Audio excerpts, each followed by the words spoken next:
Prefeitura Municipal de Abel Figueiredo. Um novo tempo, um novo progresso. Prefeito Ildefonso de Abreu Araújo. Vice-prefeito Antônio Calhau. Meus amigos e amigas de Abel Figueiredo, venho até vocês fazer aqui uma fala informal a fim de trazer informações acerca de toda essa situação que está ocorrendo em relação à educação em nosso município e explicar para vocês o que está de fato acontecendo em nosso município.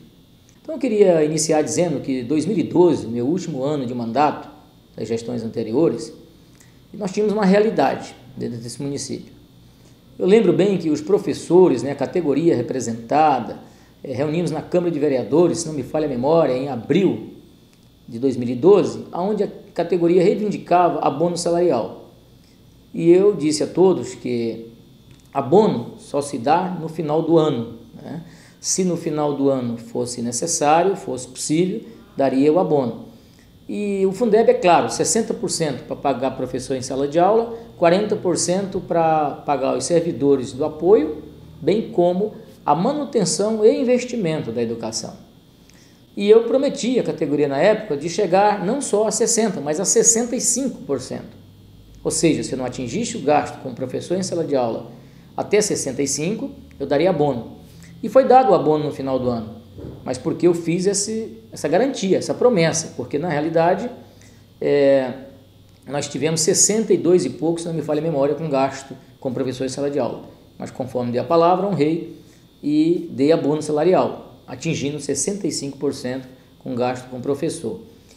E os 35% restante foi o suficiente para que nós desse manutenção nas escolas, que pagasse os servidores de apoio e ainda fizesse investimento. Naquele momento nós construímos, naquele ano, 4 megas salas de aula com banheiro na escola Meu Pequeno Paraíso. Então isso prova a realidade de 2012.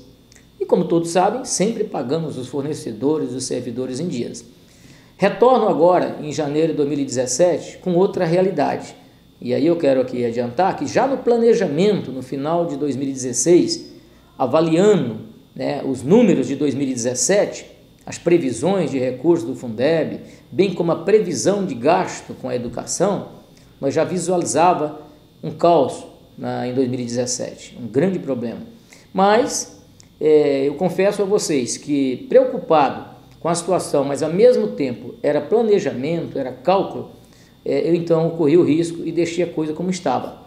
O que aconteceu? 2017 fechamos com números estarrecedores. Só com os professores em sala de aula foram gastos 118% dos recursos do Fundeb. Vocês podem estar me perguntando, por que 118%? Porque foi os 100% do recurso do Fundeb e mais 18% dos recursos do município, só com professor em sala de aula. E agora imagine, os servidores de apoio da educação, manutenção das escolas, bem como investimento, esse não existiu. Então, gente, é por isso que, avaliando então 2018, essa administração que tem compromisso com a transparência, mas também tem compromisso com o equilíbrio das contas públicas, é que foi para cima, para analisar com mais profundidade a folha de pagamento do nosso município. E aí eu confesso a vocês que encontramos algumas lacunas, algumas discrepâncias realmente muito fortes, mas sempre analisando com a lei. E aí nós podemos falar aqui rápido de que encontramos, em primeiro momento, a questão das gratificações, dos quinquênios, que alguns servidores recebiam esse percentual em cima do salário base dele, do servidor, outros recebiam em cima do salário base da carreira. Então fomos para a lei e a lei é clara, que essas gratificações, bem como o quinquênio, incide sobre o salário base da carreira inicial do servidor, e não como salário base do servidor acumulado. E então essa foi a principal mudança. Tivemos também a questão de uma mudança significativa, que foi em relação à carga horária dos professores das séries finais, porque existiam um mito que se fazia, os professores davam aulas de 45 minutos, mas que consideravam para o erário 60 minutos.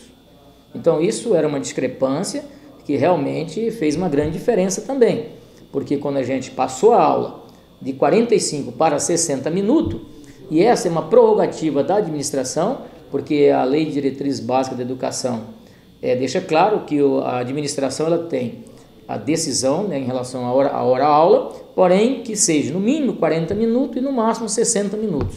Então optamos até para facilitar, né, vamos dizer assim, a lotação para 60 minutos. E eu confesso a vocês que descobri também uma coisa que me deixou estarrecido. Nas séries finais, nós estávamos tendo, pelos meus cálculos, até menos de 700 horas aula ano, o que vai de encontro à lei, porque a Lei das Diretrizes Básicas da Educação é clara, é no mínimo 800 horas anual para todas as disciplinas. E nós vínhamos tendo aproximadamente máximo 700 horas. Isso é fato que eu estou dizendo. Então nós corrigimos essa discrepância, passamos inclusive hoje já tem até mais de 800, se não me falha a memória, 880 horas anual, né, nos 200 de eletivo. O planejamento anual ficou em cima dos 200 de eletivos mesmo, porém observamos que tem que ter no mínimo 4 horas de aula dia, né, 200 dias dá 800, com as horas de contraturno, é o caso da disciplina de educação física, então fecha aí, se não me falha a memória, 880 horas anual, onde nós temos a lei que diz que é no mínimo 800, mas que descobrimos que até 2017 estávamos com menos de 700 horas, justamente por essa falha gigantesca da confusão de hora-aula. Mas isso foi resolvido, tá? Então eu quero aqui dizer também a todos que a gente vinha conversando com a categoria, não se fez nada somente pela decisão aqui do Executivo, foi conversado, reunimos com o Sinteps, reunimos também com o Conselho Municipal de Educação, apresentamos para eles aqui na oportunidade, na sala de reuniões da Prefeitura, as principais mudanças que nós íamos fazer, abrimos ao diálogo. Agora, o que me deixa surpreso é a categoria ter ficado surpresa com as nossas ações. Então, só me deixa entender de que o sindicato, nem o conselho, reuniu a categoria e comunicou com antecedência cada uma dessas mudanças. Nós temos aqui os ofícios que nos provam, né, vamos dizer assim, das reuniões, inclusive um aqui datado do dia 30 de janeiro, que nós estamos respondendo, né, justamente o questionamento, né, do sindicato, porque nos pediu para nós colocar no papel naquela reunião, colocamos as principais mudanças, baseado nas leis, etc, onde estava, e ele é um ofício, né, que tem 3 laudas, onde fala dos detalhes de tudo, onde está na lei cada ação. E no final, que eu faço questão de ler, coloco aqui: estamos à disposição para maiores esclarecimentos e contamos com a colaboração deste sindicato para que a categoria tome ciência das justificativas legais para esta decisão, que tem apenas um objetivo: cumprir com o que determina a lei. Cordialmente, Ildefonso de Abreu Araújo. Então não se trata de uma ação truculenta, como alguém diz pelas redes sociais, não se trata de uma ação isolada do Executivo. Foi discutida sim com a categoria, tá? E que foi colocado em todos os momentos tudo que ia acontecer. Então, sobre lotação em sala de aula, que também está sendo colocado aí por alguns erroneamente, tá? Eu quero aqui antecipar que nós estamos ainda, né, em processo de lotação. Todo dia, ou quase todo dia, se modifica em alguma coisa as matrículas e a gente então trabalha, porque nós temos, as leis de diretriz básica determinam o número de aluno para cada sala em cada série. Nós estipulamos que até 20% pudesse ser sobrecarregado até abrir a segunda turma, porque vamos analisar, nós temos 25 alunos numa turma, então abrir 25 vai para 30. Como é que eu tenho 28 alunos e vou abrir 2 turmas de 14? Não faz sentido. Então também, como não faz sentido, superlotar. Então o Executivo tomou a liberdade de autorizar até 20% a mais, para depois de 20% abrir uma nova turma. Então a gente está fazendo tudo com muito critério, com muita responsabilidade, como sempre fiz, tá, nas minhas ações e ações de todos que estão ao meu redor. Dizer que não houve a intenção do gestor deste município prejudicar ninguém, muito menos os professores, que esses nós sabemos que é quem ensina nossos filhos, quem cuida das nossas crianças. Então, sem dúvida, que tudo que essa administração quer é honrar com o pagamento de vocês, certo? Honrar com o pagamento dos fornecedores, com seriedade, com transparência. E, claro, pautado na lei. Outra coisa que eu falei já e quero manter aqui nessa gravação é o meu compromisso de não ficar só nos 60% de gasto, né, do Fundeb com o professor em sala de aula. Eu assumo aqui publicamente o compromisso de, se não atingir 70%, eu darei abono salarial à categoria, mas que me comprometo a ir até a 70% de gasto com o professor em sala de aula.